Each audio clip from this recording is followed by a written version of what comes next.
Estamos aqui começando o nosso quinto encontro e eu quero dizer para vocês uma coisa. Eu estou aqui com 180 slides. Que tal? Há uma razão de 24 por segundo. A gente chega, não chega? Hoje, de preferência no primeiro horário. Tem algo errado aqui? Tá. Então pronto, vocês vão ver como filme, perfeito? Filme. Então preparem-se que a gente vai passar filme aqui. É o que está na moda, né? É o que precisamos para conseguir nos dar conta aqui da nossa programação. Então vamos lá. Colocando aqui o ponto em que nós estamos.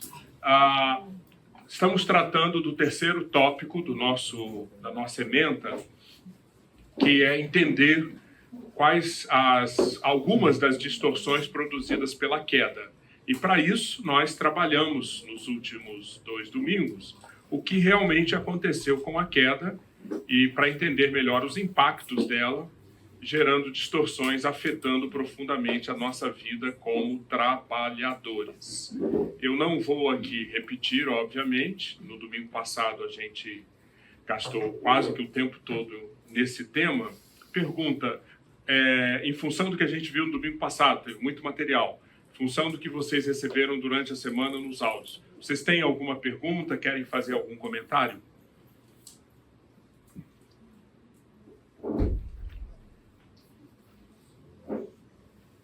Que tal?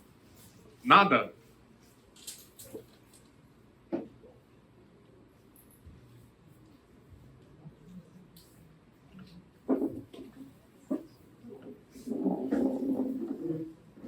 Então vou provocar.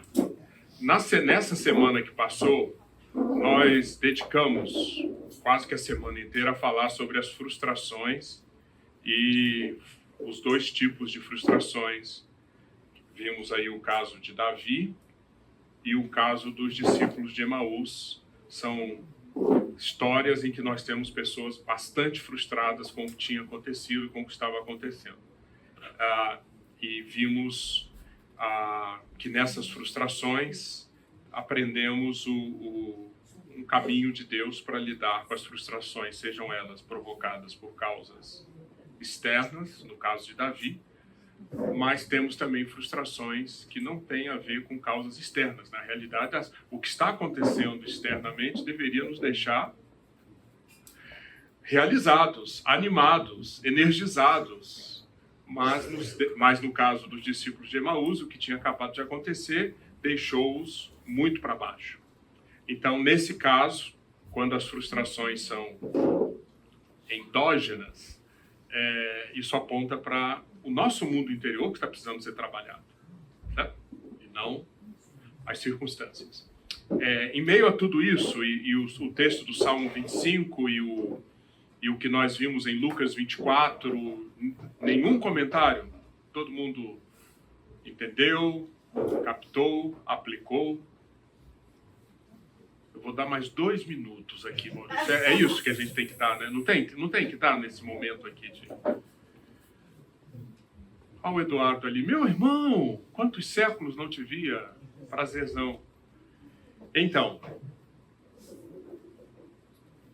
tá bom, pessoal. Já entendi o que vocês querem falar. Vamos orar, então. Meu irmão, você ora, por favor. Senhor Deus, bondoso Pai, nós entendemos que a queda nos trouxe uma série de frustrações, uma distorção, uma longitude da nossa coinonia com o Senhor. Uhum. Nós aqui gostaríamos de estar aprendendo como lidar com essas distorções, com essa frustração que temos através da queda, Senhor. Uhum. Peço que o Senhor esteja inspirando esses caras aqui para nos passar a sua palavra mais fiel. Amém, Senhor. Em nome de Jesus. Amém. Bem, então, eu quero completar hoje o que nós vimos no domingo passado e no que vimos nos áudios também sobre frustração. E para entrarmos, vamos ao quarto tema e depois voltamos ao terceiro, daqui a pouco eu explico por quê. Se o que aconteceu na queda foi a opção do ser humano por sair do mundo completamente ligado ao que Deus tinha planejado, o desenho de Deus, o projeto de Deus foi nós vivermos debaixo do seu Tov. Tudo era cercado, tudo no nosso mundo interior, nas relações, no cuidado com a natureza, tudo era Tov, tudo era cheio de vida, tudo era propício para propagar a vida, tudo era luminoso. Então, tudo aquilo que aconteceu nos dias da criação, Deus criando uma estrutura, enchendo essa estrutura com conteúdo, colocando tudo isso debaixo da sua ordem, era para funcionar assim, e funcionando assim, esse mundo seria Yatab, agradável, bom, certo, adequado. Mas existia, e apareceu para o ser humano, uma outra opção, né?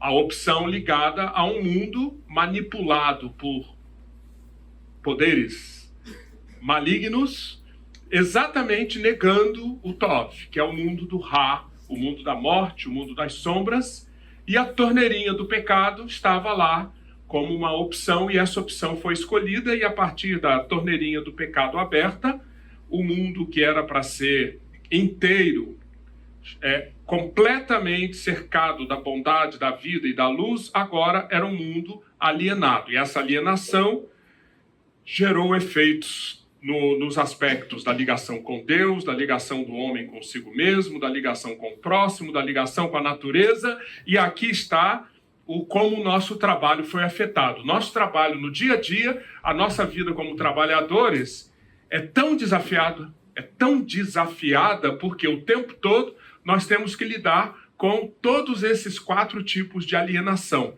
E todos eles têm fortes impactos na nossa vida como trabalhadores.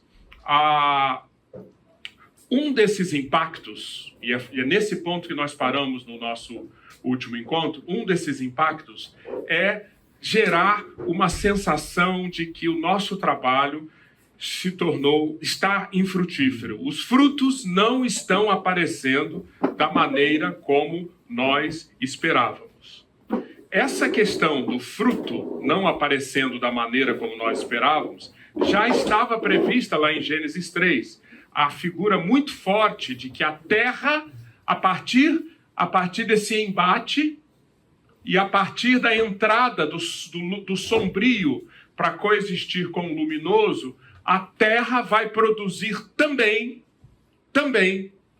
espinhos e ervas daninhas, e assim comeremos a erva do campo, de tal maneira que nossa vida será uma contínua batalha, uma contínua luta, gerando suor para comermos o pão.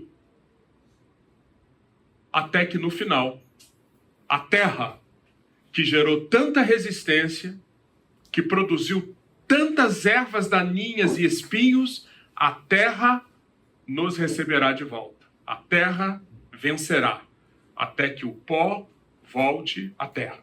Então, essa realidade, já apresentada de forma tão eloquente em Gênesis 3, 17 a 19, essa realidade está por detrás de tanta frustração que nós experimentamos. Eu quero trazer aqui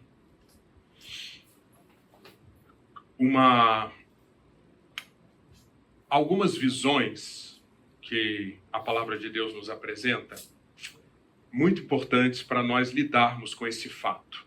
Ou seja, a frustração vem daqui. Todo tempo nossa psique está fazendo essa conta. Expectativas menos experiência é igual ao nosso nível de satisfação. Expectativas menos experiência é igual a nível de satisfação, certo? Conta simples, conta de subtrair. Expectativa menos experiência, tá certo? Então, para o resultado dessa subtração dar positivo e nós ficarmos realizados com o nível de satisfação positivo, nós temos que ter trabalhados os dois termos, ou tanto as expectativas quanto a experiência, certo? Não adianta nada só eu colher frutos, colher muitos frutos. Por quê? Se aqui, no campo das expectativas, as minhas expectativas eram uma colheita muito maior, na hora que o meu cérebro fizer a subtração, eu vou ficar frustrado. Tudo bem? Certo? Por outro lado, se eu tiver expectativas muito, muito baixas, é uma maneira, certo? Abaixa a expectativa e aí você não depende tanto das experiências. Você vai poder ter, com expectativas muito baixas, experiências baixas, o resultado pode ser um nível de satisfação adequado. Mas é bom, é adequado, é saudável ter expectativas baixas? Entenderam?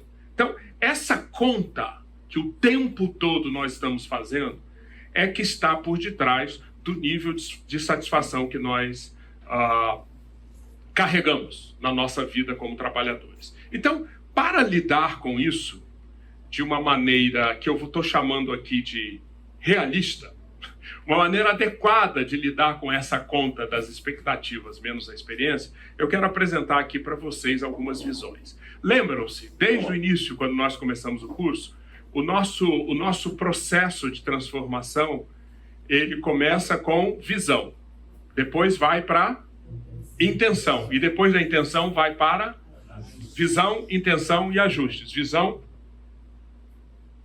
Então me permitam aqui propor algumas visões que vão nos ajudar a administrar essa equação de uma maneira saudável,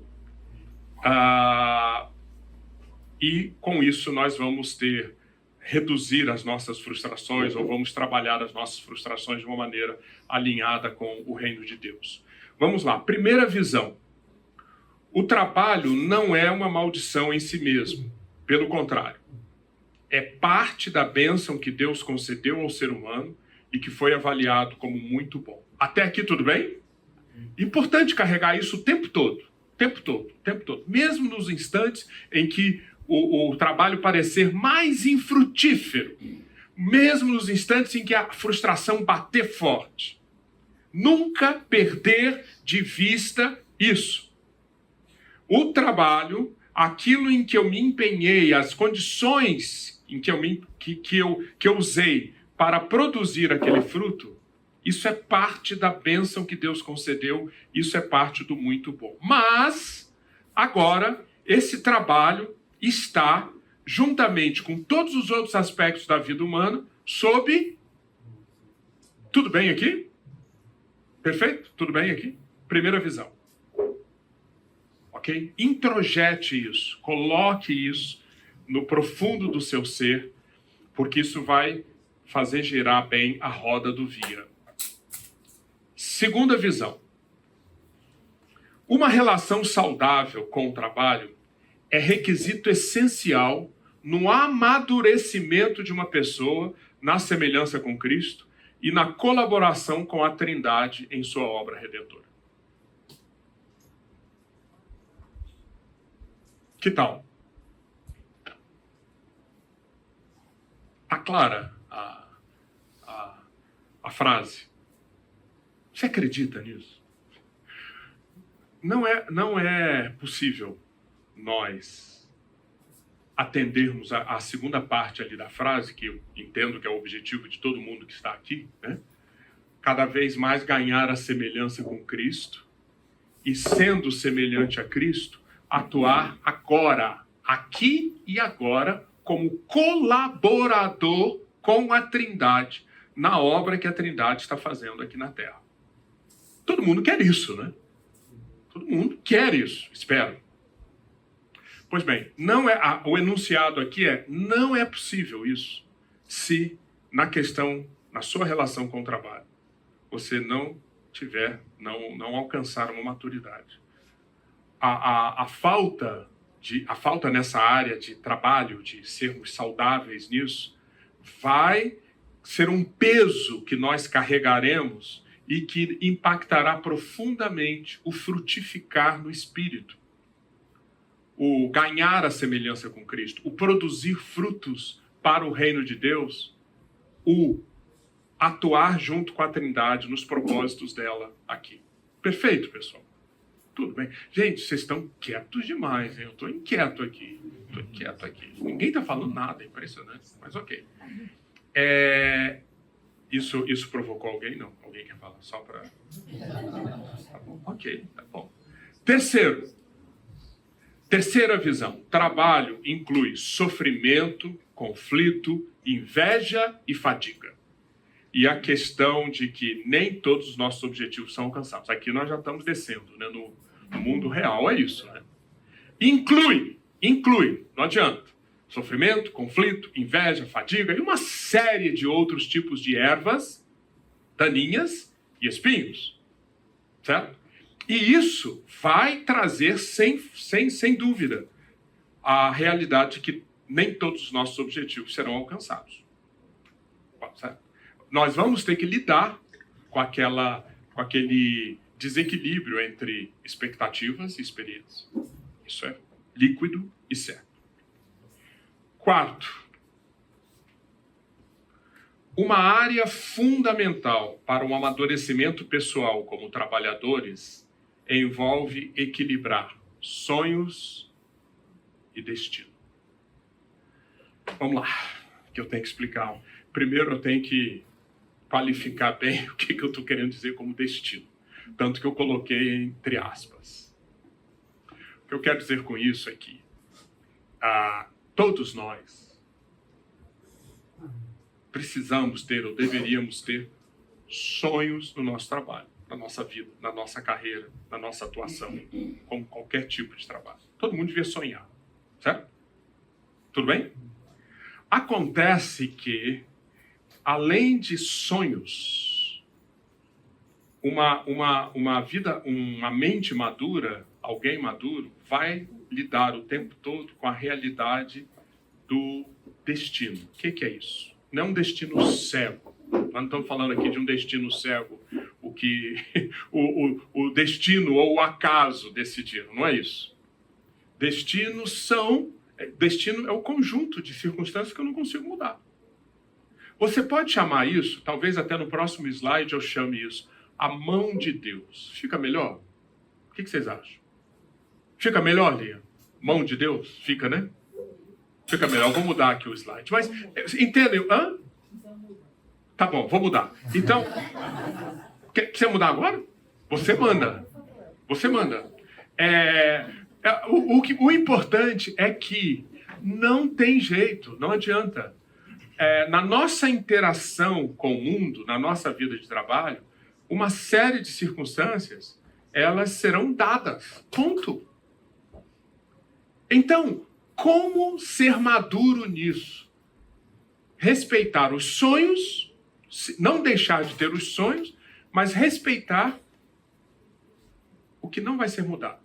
Deixa eu só ilustrar aqui. Eu contei na semana passada que na minha carreira profissional aqui de 40 anos trabalhando no mercado corporativo, chegou um período, depois de 18 anos, que me foi dito na empresa que eu fiz uma carreira que parecia que estava assim, decolando. Não tem mais lugar para você aqui. Ok. Meus sonhos que existiam, era um sonho. Eu realmente gostava muito daquela empresa. Eu me via aposentando ali. Mas chegou a notícia. O que é? Meu sonho, eu vou pegar o sonho e dizer, não, ele era inválido, não, você estava errado, você não devia sonhar. Não. Agora, foi uma luta enorme para aceitar esse destino, entre aspas. O que aconteceu? Eu não vou entrar aqui tanto em detalhes, mas a empresa foi vendida. Conhecem esse filme, né? Quem trabalha aqui no mercado corporativo sabe como é isso. A empresa foi vendida, liderança mudou, a liderança quis dar uma outra orientação para a empresa e, basicamente, eu era diretor na época nessa empresa, o corpo diretivo agora tem que ser um corpo diretivo definido e alinhado com essa nova liderança. Daí, como eu pertencia ao grupo antigo, né, não tem mais lugar para você. Isso é destino. Quando eu pensei, eu gastei bastante tempo pensando nisso, eu pensei, o que eu fiz de errado? E Deus, o Senhor está me punindo? Passa isso pela cabeça, né? É alguma coisa que eu estou precisando aprender aqui, que eu estava fazendo errado? Depois eu vou contar que tinha coisa assim, que eu precisava mudar. Mas não era no trabalho em si, na maneira como eu estava trabalhando. Era no mundo interior. Mas depois eu conto essa história. Mas era o destino, nesse sentido. E agora, já que nós temos, né, a mão de Deus como o termo correto, era a mão de Deus. O que eu podia fazer? Mas, atenção, equilibrar sonhos com destino. E navegar nesse mar, levando em conta isso. Você quer dizer a soberania de Deus? Sem dúvida, mas... Os meus sonhos são os sonhos de Deus para mim. Sim, eu quero dizer isso. Mas é porque a soberania de Deus, sem dúvida teologicamente você está corretíssimo. Mas eu estou trazendo para um nível mais prático. É a soberania de Deus, Deus é soberano, ele faz o que quer. Maravilha. Mas essa soberania de Deus, ela manifesta-se na história de uma maneira... um termo bom para usar isso. A mão dele toma decisões dentro da soberania dele. Soberania aponta para isso. Ele pode, ele faz, acabou. Mas não é só isso. Essa soberania constrói uma história. E essa história define trilhas dentro das quais você tem que andar. Eu estou falando dessas trilhas. Não do direito dele, que é a soberania. As trilhas. José, por exemplo, sim, e muitos outros que a gente pode trazer. José é um caso maravilhoso para mostrar isso na prática. Sim, Vladimir. Essa frustração não é maior quando a pessoa que recebe essa notícia é uma pessoa fiel, é uma pessoa mais conectada com Deus, e de repente uma coisa natural dessa no mundo corporativo acontece e ela começa a se perguntar: por que eu que estou tão afinado, tão conectado, faço tanto isso, aquelas coisas. Uhum. Não parece que é uma paulada maior do que aquele que estava no caminho errado e recebe a mesma notícia? Eu estou tão certinho, né? Estou tão alinhado. E já que tu és soberano, né? Como que foi deixar? Tá certo, Vladimir, tá certo. Para muitos casos acontece esse o efeito, né? Quanto mais fiel, mais estranho, mais a paulada é sentida. Entendi seu ponto. Sim, Maurício. Eu acho que tem muito a ver com a visão número 2. Tá. Onde você fala de um relacionamento saudável com o trabalho. Uhum. Então, quer dizer, na medida em que você tem um relacionamento saudável com o trabalho, o 4 pode ser mais ou menos impactante na sua vida. Certo, certíssimo, tá certíssimo. Isso aqui, essas visões que eu estou apresentando, essas 6 visões, uma retroalimenta a outra, uma precisa da outra.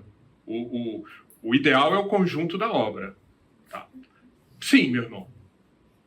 Eu acho que na medida em que a gente se propõe a ter o caráter de Jesus Cristo, Uhum. pede para o caráter de Jesus Cristo ser forjado em nós, Uhum.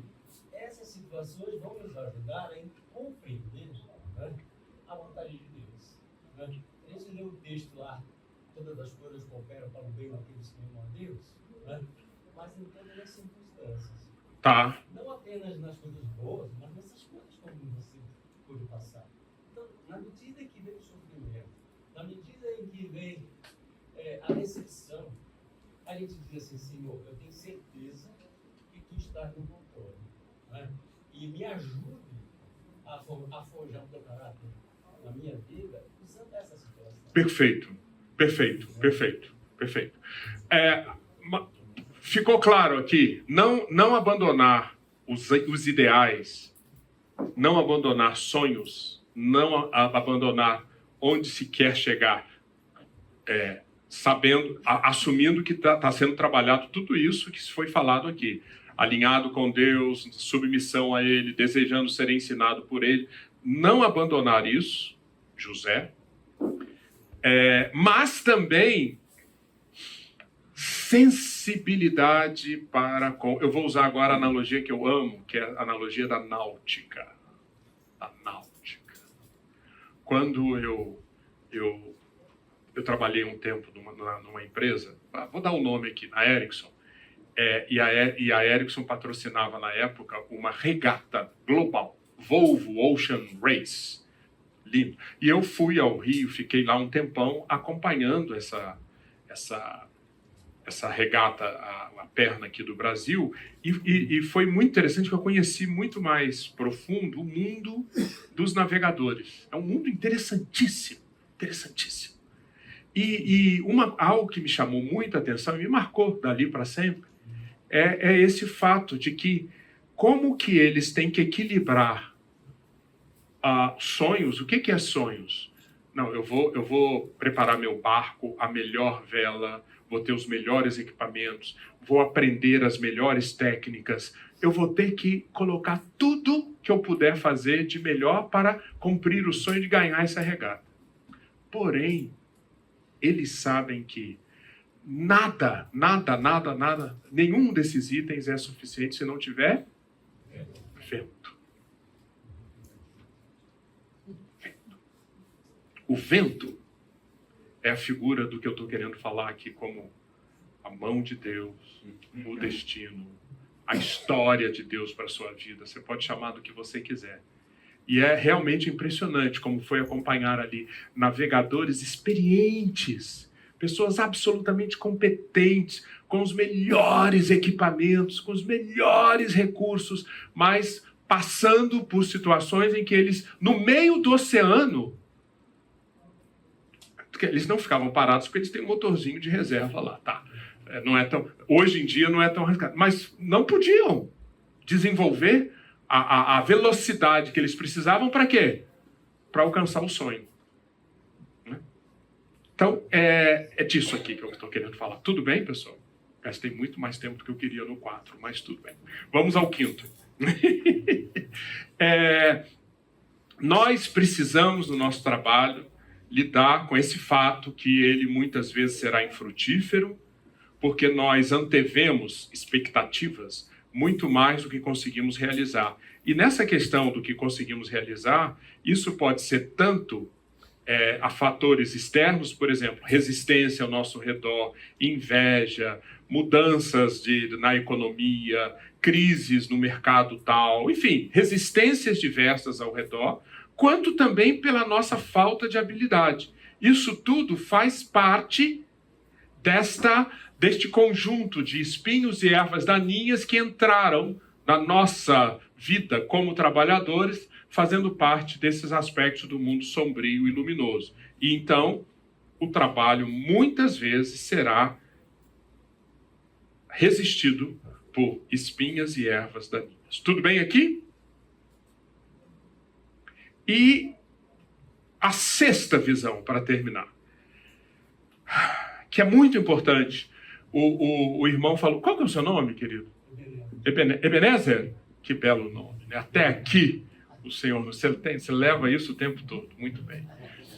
Então, aquilo que o Ebenezer falou, dentro da submissão a Cristo e enxergar que a frustração, atenção, a frustração, ela é uma excelente oportunidade para nós discernirmos se ela está vindo do mundo externo a nós, exógenos. Exógeno significa isso, gerado lá fora. Ou se está vindo de dentro de nós, gerado no dentro, ou ambos.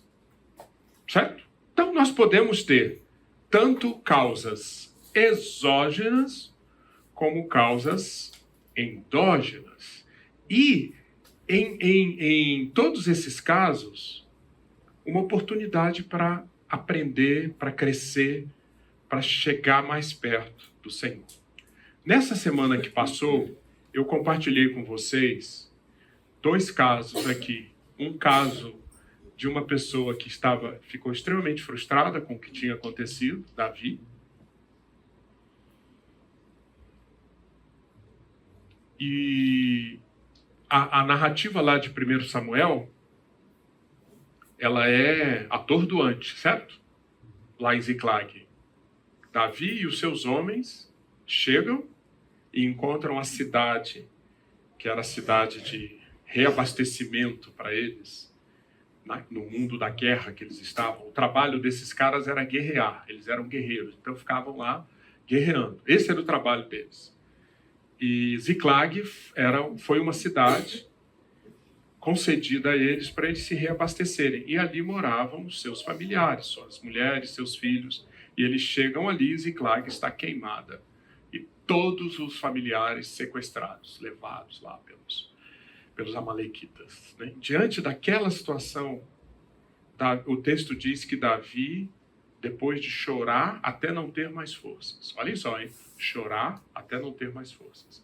E depois de se angustiar muito, porque ele viu que os homens dele que estavam pensando em apedrejá-lo, o texto diz que Davi se reanimou no Senhor. Davi se reanimou no Senhor. Isso é fantástico. Esse homem tinha caminhado com Deus, trilhado com o Senhor uma jornada que desenvolveu essa capacidade de, mesmo diante daquela situação absolutamente extrema para o ser humano, ele se reanimou no Senhor. Então, qual é o segredo, Davi? Você vai encontrar nos Salmos, né? Os livros lá de Reis, os livros de Samuel, eles mostram Davi, mas mais Davi do lado de fora. Os Salmos mostram Davi do lado de dentro. Então, você vai ver, por exemplo, no texto que eu sugeri estudar com vocês, o Salmo 25, Davi ali tinha todo um caminho do seu mundo interior para lidar com essas causas exógenas que eram caminhos muito diferentes daquilo que hoje tantas vezes nós ouvimos como autoajuda ou como pensamento positivo, e muito com versículo bíblico, né? Que tem aí versículo bíblico, você pode, você é capaz, não abaixa a cabeça, certo? Mas a gente acompanha ali que o caminho que aquele homem seguia para lidar com essa frustração era um caminho que olhava os atributos de Deus, e isso faz toda a diferença na nossa vida. Aprendemos a olhar, antes de mais nada, os atributos de Deus. Isso é elevar a alma. Isso é fixar os olhos no Senhor. Elevar a alma e fixar os olhos no Senhor. O que é? Considerar para valer os atributos de Deus. Tu és um Deus que trabalha com caminhos e veredas. Esses caminhos e essas veredas são segundo a verdade. Essa verdade está lastreada, está sustentada em seu resed, em seu amor leal.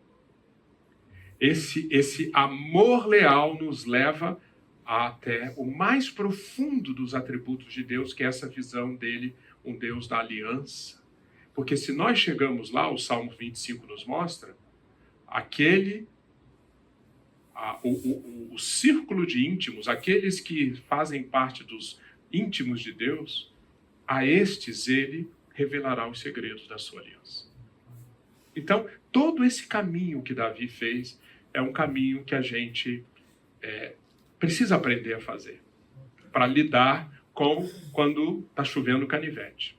Pois bem, mas nós podemos ver também que naquele caso lá de Lucas 24, não estava chovendo canivete, estava? O que estava? Qual era o trágico ali? Aqueles discípulos saindo de Jerusalém, né, com uma tremenda tromba, né? Oh, céus, oh, vida, oh, que horror, deu tudo errado agora. O que tinha de errado ali? Hã? Ah, pois é, não tinha nada de errado, pelo contrário. Estava tudo muito certo, do lado de fora. Mas lá dentro era frustração pura. Então, essa discernir isto é fundamental. E aí eu propus para vocês o seguinte, que a gente precisa aprender, nessa sexta visão, que frustração, gente, é uma emoção. E emoção, não só frustração, não só frustração, mas todas as emoções, elas são mensageiras. Atenção, emoção não é a mensagem. Emoção é mensageiro. Tá certo? Emoção, nos velhos tempos, entrega a você uma carta. Hoje eu entrego um e-mail. Tá bom. Mas entrega uma carta. Lembram-se da carta? A carta é a emoção. Mas ali não é o conteúdo. A carta é um envelope, é um endereço. Você precisa abrir. Porque quando você abre, você entende a mensagem. A frustração está passando uma mensagem para a gente. Que mensagem?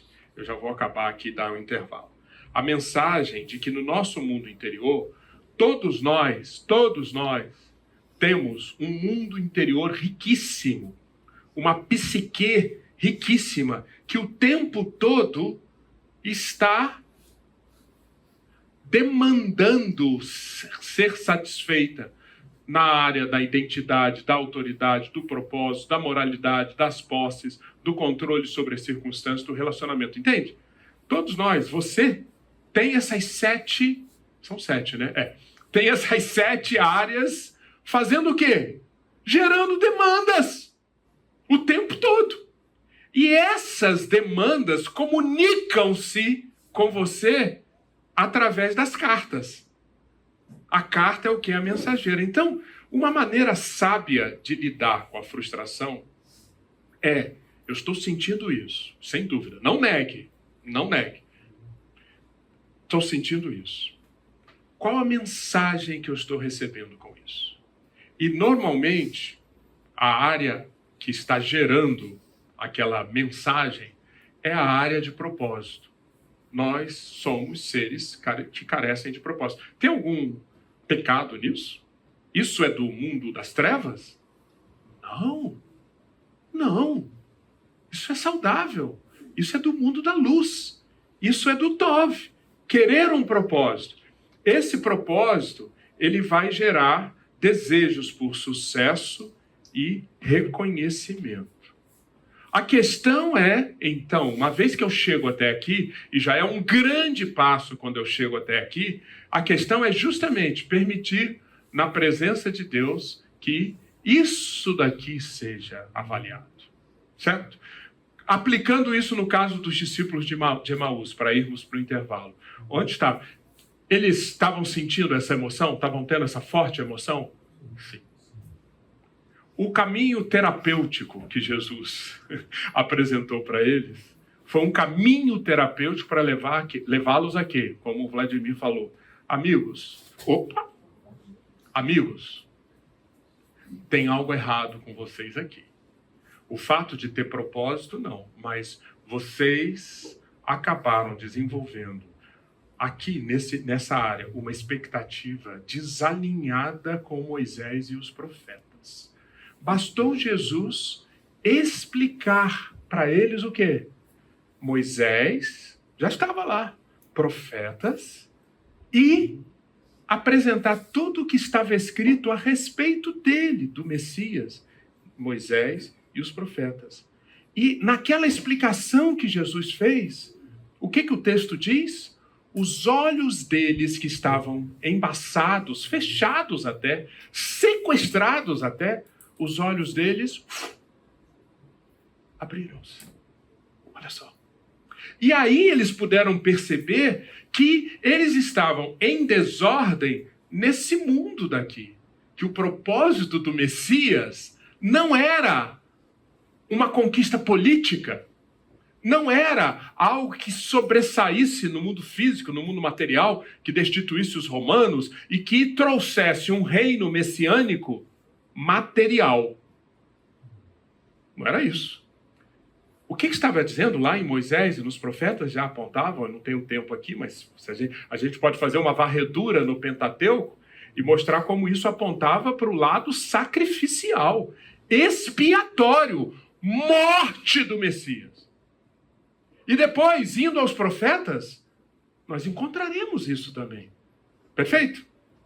Entenderam? Que o Messias, ele, para cumprir o seu papel, ele teria uma parte da sua obra era morte, sacrifício. Ah, então, o que aconteceu em Jerusalém 3 dias atrás, deu um clique. Messias. Não tem nada de errado. Messias. E aquilo abriu o terreno para eles crerem no que as mulheres tinham dito. E no que alguns dos discípulos, já voltando do túmulo vazio, também afirmavam. Uau, ressuscitou! E daí eles saíram, deram meia volta, deixaram de ir para Emaús e voltaram para... Entenderam? Tá? Então, gente, para eu não ser mais punido do que serei. 6 visões realistas sobre o trabalho, tá bom? Todas elas vão nos slides que vocês vão receber e vamos entender isso e permitir que Deus faça essa análise em nós mesmos e trazer isso para o nosso dia a dia vai fazer toda a diferença. Tudo começa com visão, né? A visão vai trabalhar nossas intenções e isso vai gerar os ajustes que nós precisamos fazer. Ok?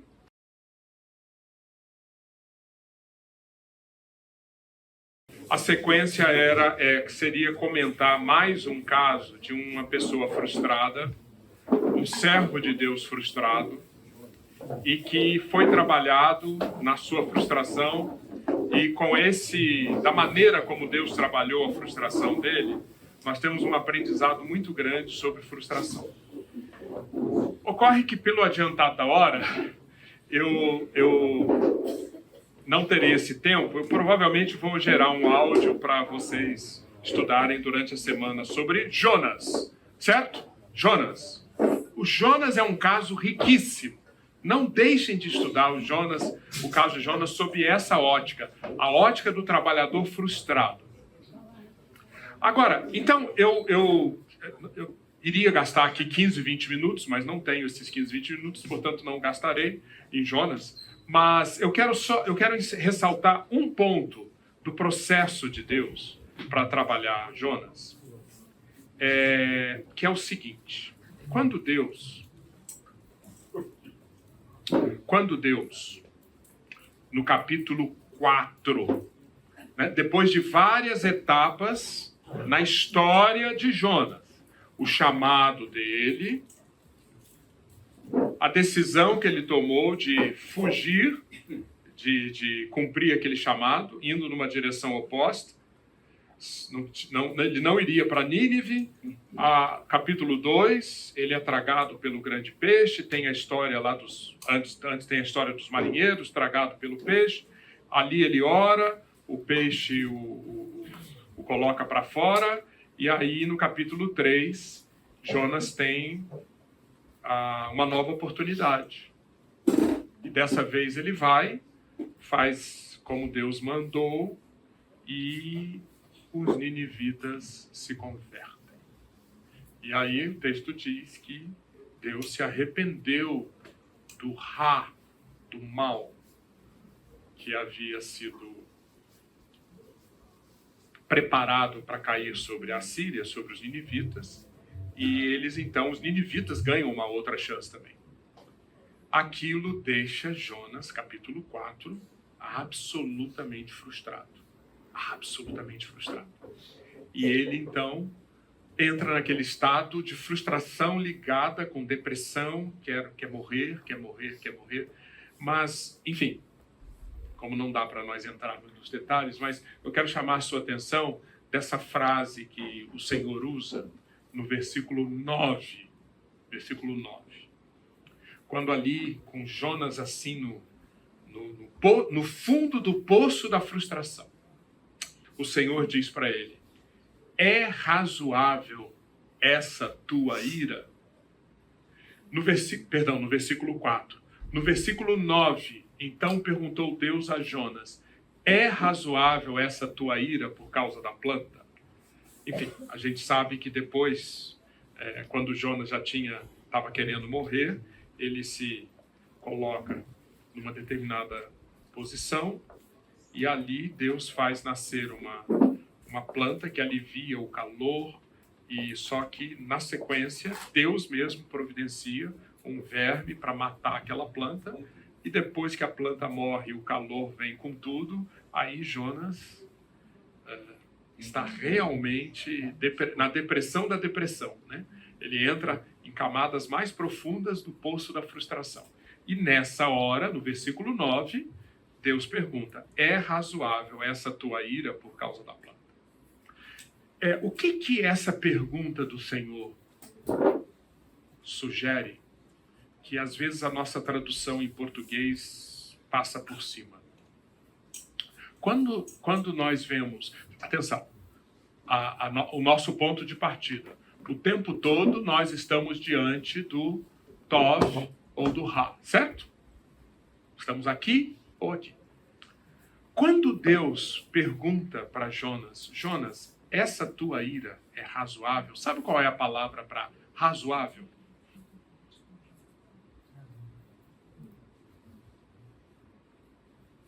Se você for o hebraico, você vai encontrar exatamente Yatab. Lembram-se do Yatab? Não lembro.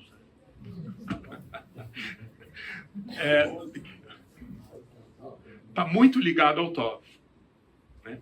O Yatab é estar dentro do Tov e, com isso, ser bom, ser agradável, ser correto, ser adequado. Então vocês entendem o que o Senhor está querendo comunicar para Jonas? Esse razoável não é necessariamente você está pensando corretamente. É também, né? Mas não é isso. O que Deus está querendo falar para Jonas? Jonas, essa ira que você está sentindo, essa frustração, essa depressão, isso aí atava, no sentido, você permitindo isso, ficando assim, você está escolhendo qual mundo para viver. Entendeu? É como se Deus estivesse dizendo, eu sei que você não concorda comigo. Eu sei que você não concorda com a misericórdia, compaixão que eu tive dos ninivitas. Eu sei. Tá.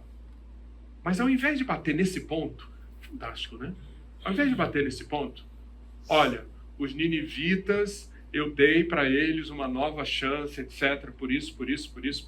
Ao invés de seguir nessa trilha do racional do Jonas, puramente racional, Deus está chamando o profeta, através dessas frases, primeiramente para isso. Qual mundo você está habitando? Qual mundo você está habitando? E é uma pergunta muito importante nos nossos tempos de frustração. Qual mundo nós estamos habitando?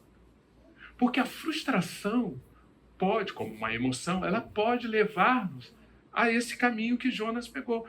Na realidade, Jonas abandonou isso daqui e estava flertando ou até entregue completamente a esse mundo aqui.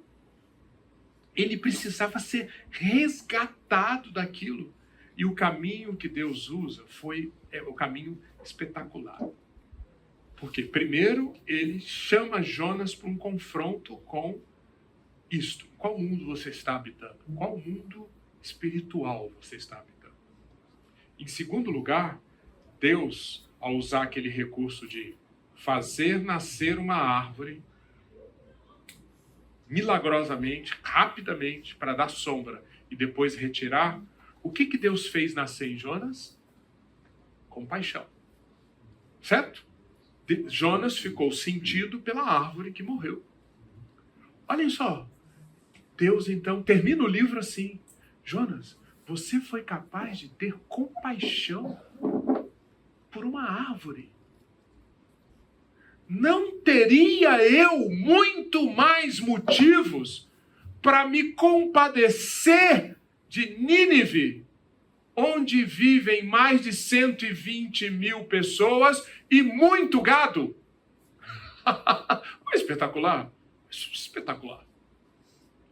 Ou seja, Deus usa a experiência. Uma planta nasce, eu me conecto com a planta morre, eu sinto a perda daquela planta. Ou seja, Deus usa a experiência para dar uma chance do profeta sair desse mundo em que ele ingressou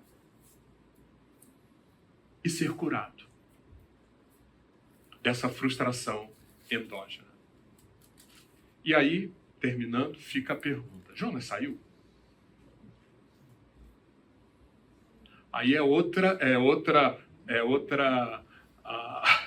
maestria do livro. Como que o livro termina? Como que o livro termina? Como que o livro termina? E ponto final. Ponto final. Deus permitiu que Jonas tivesse uma nova visão. Agora, essa visão se transformou em intenção, em ajustes. Propositalmente, o livro para aqui. Como que para nos chamar a atenção para quê? Para que a gente veja que Jonas somos nós, né? Certo? Eu sou Jonas. Você é Jonas. Para a gente se colocar nesse lugar aqui. Assim somos nós. E que esse Deus está trabalhando, assim como trabalhou com Jonas, para nos chamar para fora de um estado mental e espiritual que nos governa, que nos sequestra e que nos coloca à parte do reino de Deus para um outro estado. E como que Deus faz isso? Chamando para fora e dando uma nova visão. Mas é a nossa escolha que vai fazer isso que Deus, essa semente que Deus está plantando aqui na forma de uma visão, essa semente nascer no coração de Jonas e transformar a vida dele, vai depender dele, assim como depende de nós. Né? Sim, Ebenezer, viu? Agora eu sei. Luiz, eu penso que o final do discurso de Estevão vai nessa linha. Pai, não executes este pecado. Né? A semelhança do próprio Jesus na cruz do Calvário. Perfeito. Quer dizer, vai nessa linha do que Deus está querendo ensinar para Jonas. Né? Certo, perfeito. É um outro mundo. É o mundo do Tov, é o mundo do reino. É o mundo do reino. E que o Novo Testamento vai mostrar com muito mais clareza, né? Mas é isso mesmo, já estava lá. É isso aí. Algo mais? Vamos lá, Jonas? Hein? Vamos lá, vamos continuar. Agora, eu quero apresentar para vocês o seguinte. Uma pessoa aqui da classe me provocou da seguinte maneira. Olha, eu estou entendendo, vi o projeto, entendi o Gênesis 3, a queda, estou entendendo que você está apresentando as distorções. Isso foi no domingo passado. Mas posso te confessar uma coisa? Eu estou sentindo falta de esperança. Eu estou sentindo falta de luz.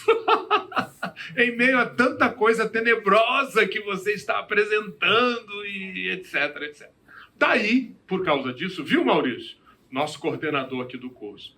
Eu estou mudando a ordem dos itens combinada com você. Eu vou fazer o seguinte, a gente vai voltar às distorções nas aulas seguintes, mas eu quero gastar hoje um pouco da aula que vem indo para o item 4. Vamos olhar o Evangelho? Porque desde o início a gente tem falado nisso. Atenção, preste atenção nisso. O Evangelho restaura o projeto original de Deus. Essa afirmação é muito ousada. Vocês entenderam? Vocês acreditam nisso? Experimentamos isso? Viver debaixo do Evangelho,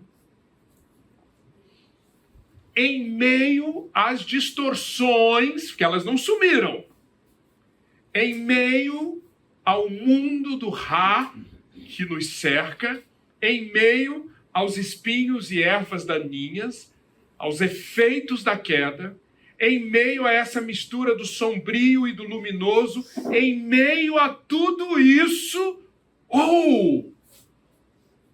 o Evangelho declara, o Evangelho proclama, e isso pode ser experimentado, que a queda não tem a palavra final. A queda tirou o trem do trilho? Sim, tirou, descarrilhou. Mas é possível voltar ao trilho. Entenderam? O Evangelho proclama isso. É possível voltar ao trilho com essa tremenda mudança. E depois, ou mesmo tendo acontecido tudo isso, todas essas consequências da queda. Então, o que nós vamos ver agora é como o Evangelho restaura o projeto original de Deus. E aí, eu vou primeiro olhar o assunto mais panoramicamente. O Evangelho restaurando o projeto original de Deus como um todo. E depois nós vamos aterrissar no mundo do trabalho. Pode ser? Então vamos olhar o Evangelho como restaurador do projeto original de Deus como um todo. Na sequência, nós vamos descer isso e vamos ver como que isso se aplica ao mundo do trabalho, lidando com as quatro distorções. Frustração, tédio, egoísmo e idolatria, geração de ídolos. São as 4 distorções que a gente vai ver e vamos ver como que o Evangelho se aplica a essas 4 distorções, restaurando o projeto original de Deus. Me digam, está entendido aqui a sequência?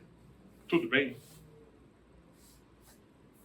Eu sei que é difícil, o meu desafio aqui, porque suponho que, se não todos, a maioria absoluta que está aqui na classe, que está também assistindo a aula digital, sabe muito bem o que é o Evangelho. Então, eu vou aqui me propor a apresentar aspectos do Evangelho que ajudam a entender melhor esse projeto original de Deus e aplicar o trabalho, sabendo que já é um assunto muito conhecido de vocês. Mas vamos lá.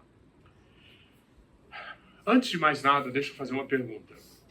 Procure se lembrar, na sua vida, não importa quantos anos você tenha, quais foram as 3 melhores notícias que você teve na sua vida até agora? Melhores notícias.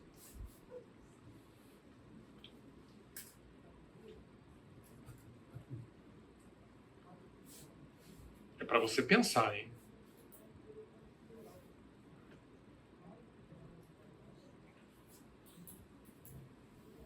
Lembraram? Lembrou? Lembrou das 3 melhores notícias? Você lembrou? Lembrou, né? Lembrou, não? Quais foram as 3 melhores notícias? Não fala, não. Só...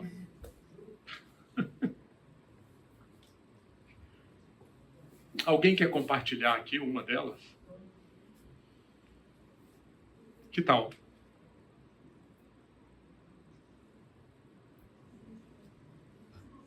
É segredo?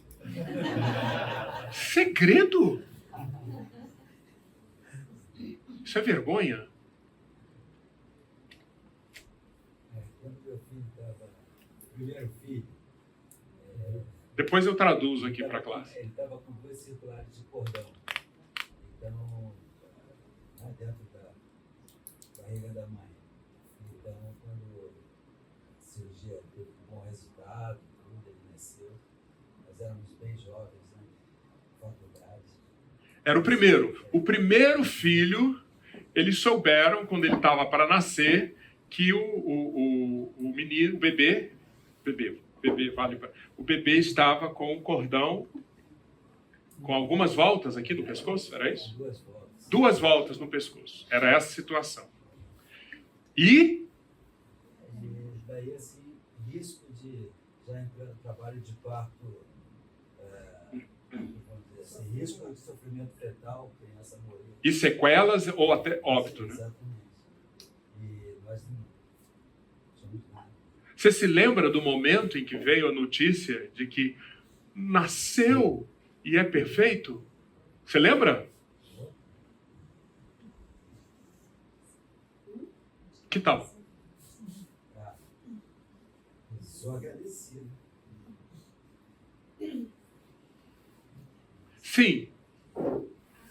Uma ótima notícia para mim foi quando eu e o Marcos começamos a frequentar a igreja. Eu já era convertida, desviada.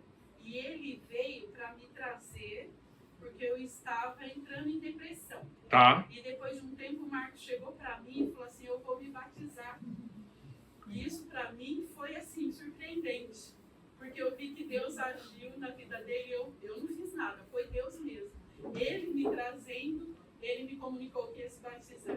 Olha só, você se lembra desse momento? Então, você que recebeu a boa nova, lembra? Bem, cada um tem as suas lembranças aí. E, gente, esse termo, evangelho, virou um termo mais técnico, né? Mais chavão, todo mundo fala.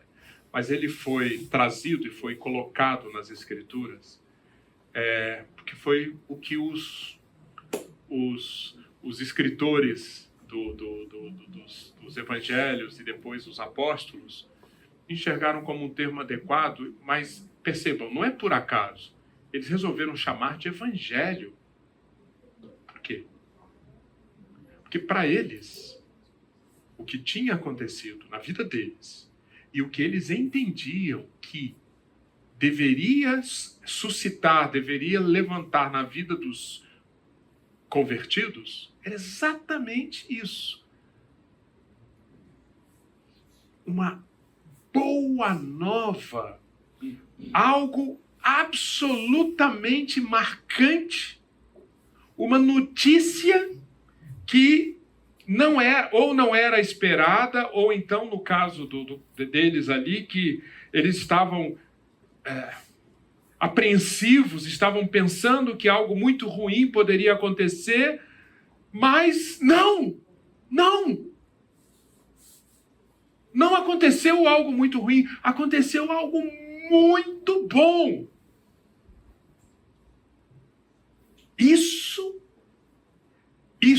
Essa sensação de receber uma notícia absolutamente maravilhosa. Isso é receber o Evangelho. E por que essa notícia é tão maravilhosa? E o que tem nela de tão sublime? Bem, em primeiro lugar, é para você entender ou para você receber o Evangelho, você precisa ouvir as más novas. O Evangelho só vai ser as boas novas que precisam ser para todos nós quando nós dermos lugar, recebermos e acatarmos para valer. Cara, tem coisa muito ruim a caminho. Deu ruim. E alguma coisa muito terrível pode acontecer. Algo no caso de vocês ali, a perspectiva do sofrimento fetal, do óbito, da sequela. Isso é uma má nova. O Evangelho, é preciso ouvir a má nova. E qual é a má nova? O Tim Keller, que a gente tem usado bastante aqui nos nossos encontros, ele tem uma frase, eu vou usar aqui a parte da frase dele. O Evangelho é isso, 2 pontos. Somos mais pecadores e imperfeitos em nós mesmos do que ousamos acreditar. Essa é a má nova. O Evangelho parte desse ponto. O Evangelho, ele não gasta energia tentando esconder, tapar o sol com a peneira. jogando sujeira embaixo do tapete. Isso é lindo do Evangelho. O ponto de partida do Evangelho é: você não tem nem ideia do quão desesperadora, do quão maligna, do quão destrutiva é a sua situação em si mesmo. Você reconhece que você é pecador? Você reconhece que você desagrada a Deus? Você reconhece que você está condenado a uma existência eterna à parte de Deus? Você reconhece isso? Pois bem, a sua situação é pior do que essa. O Evangelho parte daí. Bem, e diante disso, a nossa situação tão terrível, a gente acabou de mostrar, resumindo, todo esse conjunto de alienações. Nós estamos à parte da relação com Deus, da relação conosco mesmo, nós estamos divididos, alienados, a relação social, a relação com o trabalho. No mundo do trabalho, a má nova qual é? A má nova no mundo do trabalho é essa, Gênesis 3, 17, 19. A terra foi amaldiçoada por nossa causa. E a partir daí, ela vai produzir espinhas, ervas daninhas. Nós vamos comer no suor do rosto. E no final, a terra, o pó, vai cantar vitória. O Evangelho parte dessa má nova. E isso traz frustração, tédio, um trabalho egoísta e uma constante geração de ídolos. Tudo bem? Esse é o ponto de partida. Mas o Evangelho, em relação a esse pano de fundo, ele tem boas novas. E aí, completando a frase do Tim Keller, somos mais pecadores e imperfeitos em nós mesmos do que ousamos acreditar. Mas, ao mesmo tempo, somos mais amados e aceitos em Jesus Cristo do que jamais ousamos esperar. Paulo, no capítulo 8 de Romanos, ele vai avançando na carta, depois de mostrar tantos aspectos aí da nossa perdição e de mostrar o plano de redenção de Deus em seus diversos aspectos. Quando chega no capítulo 8, versículo 1, ele solta esse grito. Agora, pois, já não existe nenhuma condenação. Essa condenação é ilustrada nessa figura aqui que eu trabalhei com vocês domingo passado. Essa é uma condenação. O que o Evangelho declara, Paulo? Não há mais nenhuma condenação. Uau! Tá. Agora, nós precisamos perguntar. Nós vamos fazer 5 perguntas para entendermos o que é não há mais condenação. Vamos dividir a resposta sobre o Evangelho e o efeito dele sobre o trabalho nas famosas 5 partes. O que é, como atua, qual o preço, quanto, quando esse Evangelho foi gerado e atua, e a última pergunta, para quê? Tudo bem? Vamos atrás das respostas a essas 5 perguntas, começando pela primeira. O que é o Evangelho? Então, atenção, hein? Eu vou mostrar aqui 3 frases. Vocês vão me dizer qual ou quais delas estão corretas para responder sobre o que é o Evangelho. Então, primeira frase. É uma série de conselhos para ser feliz na vida. Não? Não passou? Tá bom. Evangelho é a base de uma religião. Base de uma religião. Pode ser?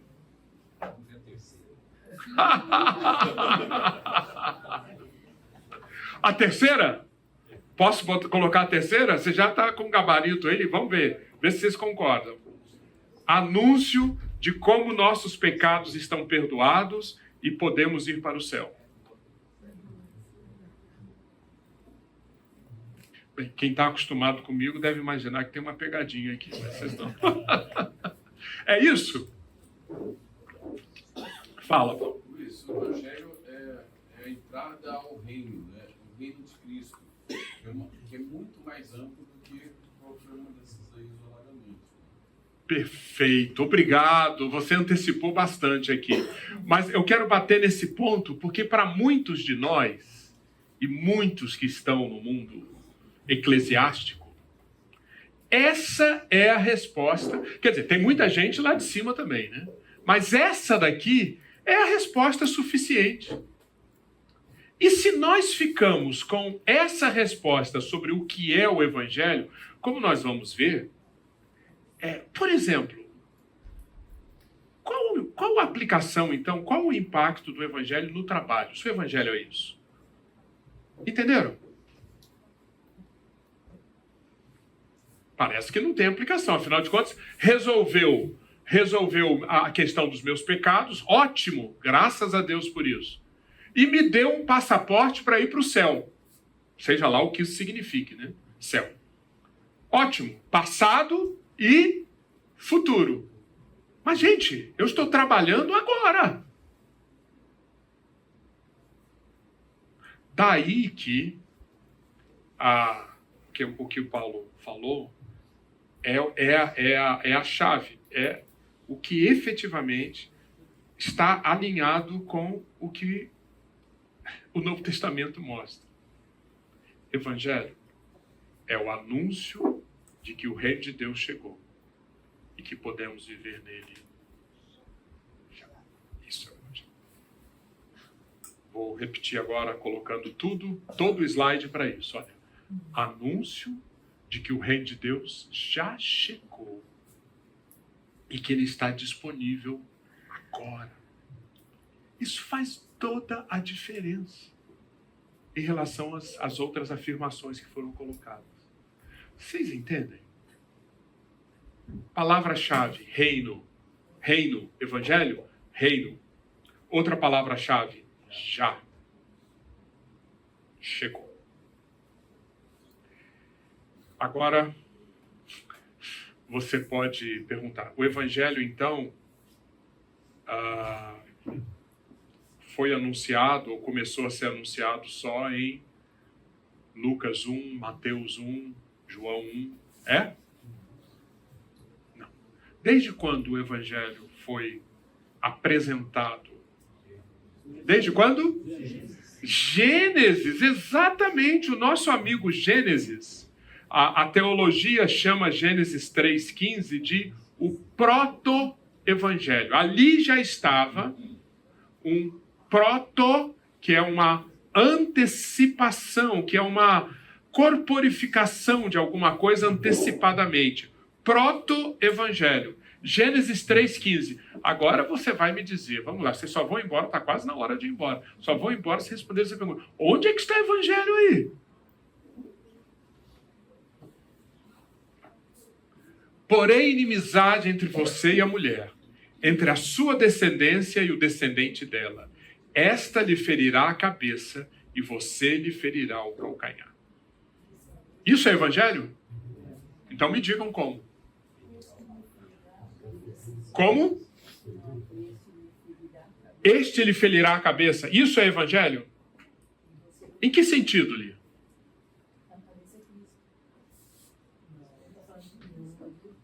Tá, então está falando de Cristo. Ok. Tá?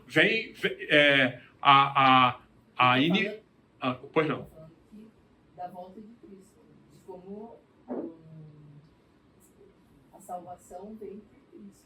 Então, já está dando indícios de como isso vai acontecer. Numa frase bem enigmática, né? Quer dizer, para o povo que lia o Antigo Testamento, né? Antes do Novo, este lhe ferirá a cabeça e você lhe ferirá o calcanhar. A representação daquilo na inimizade entre o ser humano e a serpente física, Ok.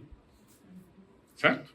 Mas estava falando de algo além. Era um símbolo daquilo que seria. Você tem razão. Estava falando de como essa vitória aconteceria. Mas note, a boa nova, além de anunciar que seria através de um descendente do ser humano, certo? Essa boa nova falava de algo mais. O que é essa vitória? Porém, inimizade entre você e a mulher, entre a sua descendência e o descendente dela. A boa nova, gente, também é a seguinte. A gente sabe que o mundo que Eva e Adão trouxeram, inauguraram, é um mundo em que o ser humano está sujeito a esse mundo da morte, embora cercado também pelo mundo da vida. A boa nova qual é? Porém, inimizade. Sabe o que quer dizer, em outras palavras? Que Deus providenciará um caminho para que, ao longo dos séculos, depois de Gênesis 3,15, haverá uma inimizade, haverá uma separação, haverá sobre a terra os seguidores da serpente, ligados ao mundo da morte, Ra e das sombras, e os seguidores de Deus, ligados ao mundo do Tov da vida. Aqui tem evangelho, ou seja, o que acabou de acontecer ali não tem a última palavra. A Deus providenciará sempre essa inimizade entre a descendência do ser humano e a descendência da serpente. Observem que tem um aspecto literal, tem o aspecto físico, mas tem também ali algo que Deus está usando esse aspecto físico para apontar algo que iria se cumprir de uma maneira que iria muito além do literal. Tudo bem até aqui? Tudo bem? Para terminar, eu queria, e aí a gente conclui no domingo que vem, se Deus quiser, eu queria reforçar o seguinte. A grande ênfase, então vem lá, 2000 anos atrás, com Jesus encarnando, com o Deus Filho encarnando, a grande ênfase do ensino e das ações dele foi: o reino de Deus chegou. Quando nós temos, por exemplo, em Marcos capítulo 1, versículos 14 a 15, Jesus vai para Galiléia pregando o quê? O Evangelho. E ao pregar o Evangelho, ele dizia: o tempo está cumprido e o reino de Deus está próximo. Arrependam-se e creiam no Evangelho. Em Lucas capítulo 4, versículos 43, Jesus lhes diz: é necessário que eu anuncie o Evangelho do reino de Deus também nas outras cidades, pois é para isso que fui enviado. Observa isso? A ênfase de Jesus Cristo em seu ministério foi sempre essa: mostrar o reino chegou, o reino chegou, o reino está acessível. O Evangelho de Jesus Cristo, então, mostra que Deus planejou uma nova criação, resgatando e amplificando os propósitos da primeira criação e superando as distorções trazidas pela queda. Está entendido até aqui? Isso é o Evangelho. Paulo, ao ser instruído pelo próprio Deus e ao saber, ao conhecer o ensino de Jesus Cristo, ele capturou muito bem o que era a essência do ensino de Jesus. Ele diz isso lá em Gálatas 6,15. Olha que frase forte. Sabe o que importa no final das contas? Sabe o que é o mais importante? É participar da nova criação. Olha só. E o que é ser nova criação? Ser nova criação é ingressar no reino de Deus. Gente, e aqui, estou concluindo, e aqui nós temos uma compreensão extremamente importante, levando em conta tudo que a gente viu até agora. Nós vimos que foi colocado diante do ser humano isso que está representado aqui por essa nuvenzinha amarela. É o mundo do Tov, é o mundo da vida, é o mundo da luz. Quando vem o Novo Testamento e abre a nossa visão de que existe um reino de Deus, e evangelho é poder ingressar no reino de Deus, sabe o que as Escrituras estão nos ensinando? Que essa nuvem que até agora a gente viu como algo, um ambiente acessível ao ser humano, é parte de algo maior.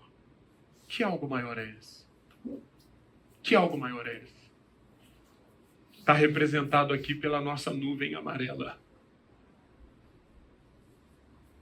É a vida da Trindade. Então, na realidade, isso que foi colocado à disposição do ser humano no Éden é parte da realidade, que é também, é tudo cheio de Tov, tudo cheio de vida, tudo cheio de luz, que é a realidade da própria vida da Trindade. Entenderam? E sabe o que o Evangelho diz? Sabe o que o Evangelho diz? O Evangelho diz que é possível ao ser humano ingressar nessa realidade chamada Reino de Deus, que é a vida da Trindade. Entenderam? Entenderam? Isso vai ser fundamental para o que nós veremos na sequência. Vocês entenderam até aqui? Quando Jesus diz, eu vim para proclamar que o reino de Deus chegou, Jesus não está falando simplesmente disso daqui, ó, da nuvem pequenininha. Ele está falando da nuvem grande. Isso faz toda a diferença.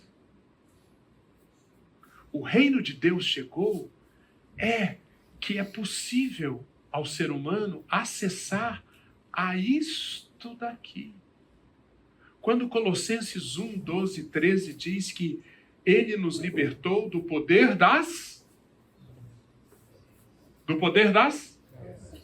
e nos transportou para o reino do seu Filho amado, Paulo está ensinando que esse transporte foi um transporte realmente daqui o reino ao qual nós estávamos submissos para esse outro reino.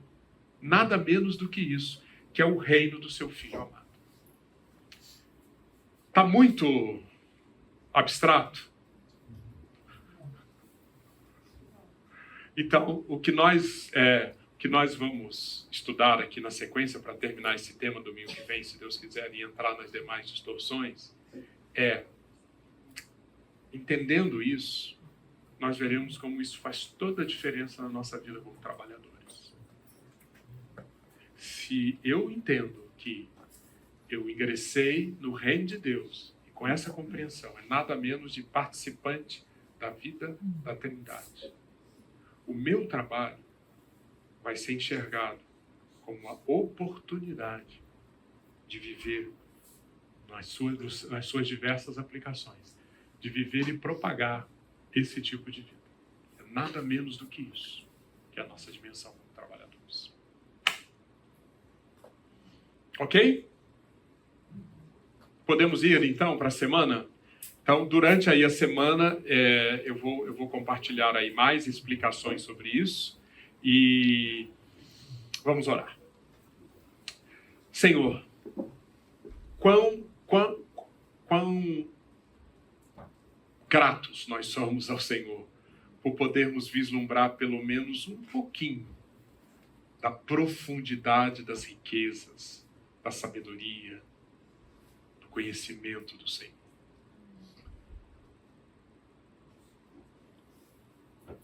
Nós, na nossa limitação, na nossa pequenez, na nossa completa falta de mérito, nós termos sido achados pelo Senhor e sermos chamados para ingressarmos no reino do Senhor. Muito, muito, muito obrigado por isso. Somos muito, muito gratos por isso. Receba a nossa adoração, Pai. E ajuda-nos a enxergar como viver nessa vida que é a própria vida do Senhor. Como viver nesta vida e traduzir isso como trabalhadores em tudo que nós somos chamados a executar. O Senhor abra os nossos olhos, encha-nos das visões sobre isso e que, a partir daí, tudo ao nosso redor seja influenciado, seja impactado, seja transformado pela vida do Senhor. Nós te pedimos isso, te agradecemos e nos entregamos para vivermos essa semana dessa forma, em nome de Jesus. Amém.